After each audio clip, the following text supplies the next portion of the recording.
Hello guys, kasama ko nga pala yung batang malingat ka lang konti, lumalabas na ng kalsada.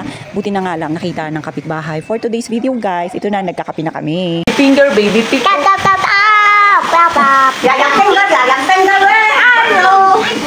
Baby finger, baby finger. Ayaw niya nga yan ng maingay kami ni nanay. At ang gusto niya, yung TV lang. At siya ang maingay dito sa loob ng bahay. Abay, alam na guys kung anong mangyayari. Kami lang kanina yung tao dito sa bahay. Kaya ito, wala kaming ibang magawa. Kundi higa-higa nga lang. Umalis nga kasi guys si nanay. At medyo hinapon na nga siya. Dahil nga alam niyo naman, pagka sa SSS yung transaction mo, talagang uubusin ang oras mo. Kaya ito, tingnan nyo nga kami dito ni Yayam guys. Huwag nyo na nga lang pansinin yung kanyang hawak na to. Ito nga pala, yung Barbie ni Ate Angel na kinuha niya pa doon sa kabilang bahay, sa bahay ng nanay ko guys. At tingnan nyo nga, luray-luray na. Gusto ko nga siyang patulugin sana guys kasi nga kanina medyo konti nga yung oras ng kanyang tulog. Ewan ba? At nagising siya kaagad. Siya po si Yaya. Lalaki po siya guys. Pero ang hawak niya guys ngayon is Barbie.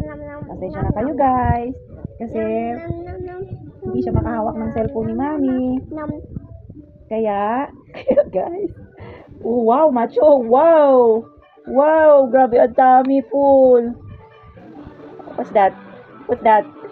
What's that? Busog yan siya. My name? My name? Is your time? Oh no, no, no. Hapon na guys. Wala pa rin si nanay. Alright. Alright. Tapos guys, kung saan ako, doon din siya. Ang TV namin naka-open sa labas. Walang nanonood.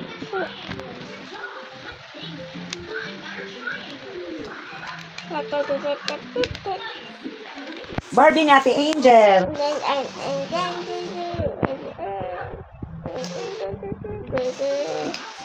Naging B na siya. B. Ay, ano siya guys? Boy. Naging boy pa rin. Iba lang ang aming hinahawak ng toy. Barbie ni Ate Angel.